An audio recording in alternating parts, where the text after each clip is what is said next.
Here I have OUKITEL WP23, and today I'm going to show you how to enter factory mode on this device.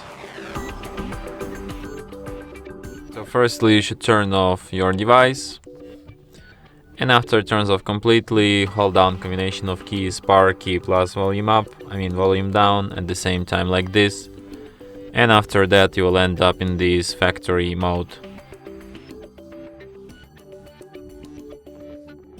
So here at the factory mode you can use volume down to navigate and power key to select, and you have such items as auto test, manual test, item test, test report, debug test, clear storage, version and reboot.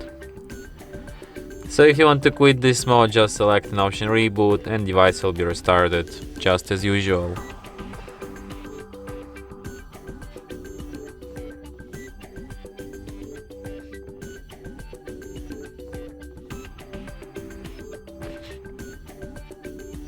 And that's it.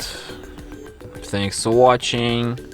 If you find this tutorial useful, don't forget to hit that like button and subscribe to our channel.